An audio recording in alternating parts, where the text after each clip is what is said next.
വഖഫ് bill ലോകസഭയിൽ പാസായിരിക്കുകയാണ്. പ്രതിപക്ഷ എംപിമാരുടെ കടുത്ത എതിർപ്പിനെ മറികടന്നുകൊണ്ട് NDA ബില്ല് സഭയിൽ അവതരിപ്പിക്കുകയായിരുന്നു.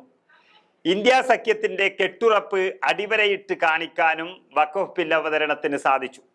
പാർലമെന്റിൽ ന്യൂനപക്ഷകാര്യ മന്ത്രി കിരൺ റിജിജു വഖഫ് ഭേദഗതി ബില്ല് അവതരിപ്പിക്കുന്നതിന് മുൻപ് ഇന്ത്യ സഖ്യം ഒറ്റക്കെട്ടായി ബില്ലിനെ നേരിടാൻ തീരുമാനമെടുത്തിരുന്നു. അത് കൃത്യമായി നടപ്പിലാക്കുവാൻ സഖ്യത്തിന് സാധിച്ചത് തിരിച്ചടികൾക്കിടയിലും നേട്ടമായി കാണിക്കാൻ സാധിക്കുന്ന ഒരു ഘടകമാണ്.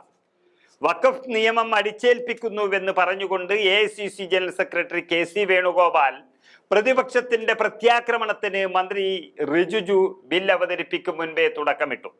പിന്നീടുള്ള 8 മണിക്കൂറും സഭയിൽ തന്നെ തുടർന്ന ഇന്ത്യ സഖ്യം NDAയുടെ ആക്രമണങ്ങളെ ശക്തമായി പ്രതിരോധിക്കുകയും ചെയ്തു.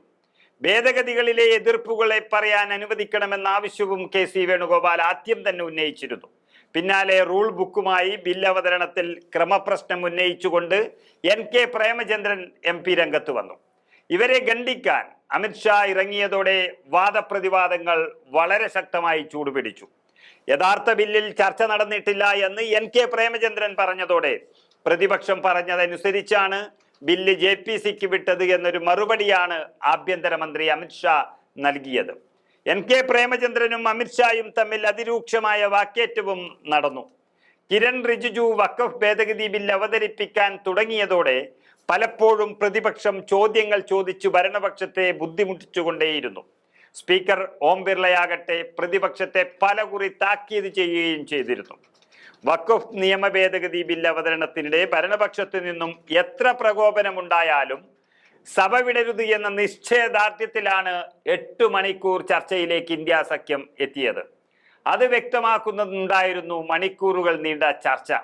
ചർച്ചയിൽ പൂർണ്ണമായി പങ്കെടുത്ത് എതിർത്ത് വോട്ട് ചെയ്യാൻ കോൺഗ്രസ് അധ്യക്ഷൻ മല്ലികാർജുൻ ഖർഗെയുടെ നേതൃത്വത്തിൽ ചേർന്ന പ്രതിപക്ഷ പാർട്ടികളുടെ യോഗത്തിൽ തീരുമാനമായതിന് പിന്നാലെയാണ് MPമാർ പാർലമെന്റിലെത്തിയത്. മധുരയിൽ പാർട്ടി കോൺഗ്രസ് നടക്കുന്ന സമയമായിട്ടും CPM തങ്ങളുടെ MPമാരെ പ്രത്യേക നിർദ്ദേശപ്രകാരം പാർലമെന്റിലേക്ക് അയക്കുകയും ചെയ്തു. അത് വലിയൊരു കാര്യമാണ്. എന്ത് പ്രകോപനമുണ്ടായാലും ചർച്ചയിൽ നിന്ന് ഇറങ്ങിപ്പോവുകയോ മാറി നിൽക്കുകയോ ചെയ്യില്ല എന്ന ഉറച്ച തീരുമാനത്തിലാണ് എല്ലാ പ്രതിപക്ഷ പാർട്ടികളും ഒന്നിച്ചു നിന്ന് ബില്ലിനെ പരാജയപ്പെടുത്താനായിട്ട് സഭയിലെത്തിയത്.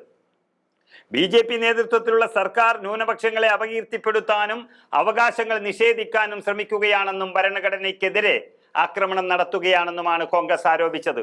5 വർഷമെങ്കിലും സ്വന്തം വിശ്വാസം പിന്തുടരുന്ന ഒരു മുസ്ലിമിന് മാത്രമേ വഖഫ് ചെയ്യാൻ കഴിയൂ എന്ന വിവാദപരമായ വ്യവസ്ഥയെയും കോൺഗ്രസ് ചോദ്യം ചെയ്തു. മത സർട്ടിഫിക്കറ്റുകൾ നൽകേണ്ട ബാധ്യത സർക്കാർ സ്വയം ഏറ്റെടുക്കുന്നത് ദുഃഖകരമായ ഒരു സാഹചര്യമാണെന്ന് തുറന്നടിക്കാനും കോൺഗ്രസ് അവിടെ ധൈര്യം കാണിച്ചു.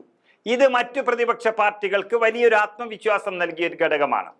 വഖഫ് ബില്ല് പാസ്സാകുന്ന കാര്യത്തിൽ ലോകസഭയിൽ കണക്കുകൾ ഭരണകക്ഷിയായ BJPക്ക് മുൻതൂക്കം നൽകുന്നു. കേരളമടക്കം കോൺഗ്രസിന് മുസ്ലിം ക്രൈസ്തവ വോട്ട് ബാങ്കുള്ള ഇടങ്ങളിൽ ഭിന്നിപ്പുണ്ടാക്കാനാണ് വഖഫ് ബില്ലിൽ സംസ്ഥാനത്തെ ലക്ഷ്യമിട്ട് ഇങ്ങനെ BJP രാഷ്ട്രീയം കളിക്കുന്നത് എന്ന ആരോപണവും കൂടുതൽ ശക്തമായി.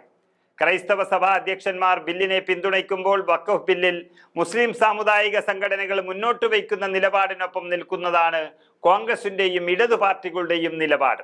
ഇതാണ് ധ്രുവീകരണത്തിന് ഉപയോഗിക്കാൻ കേരളത്തിലടക്കം BJP കോപ്പുകൂട്ടുന്നതിന്റെ കാരണം.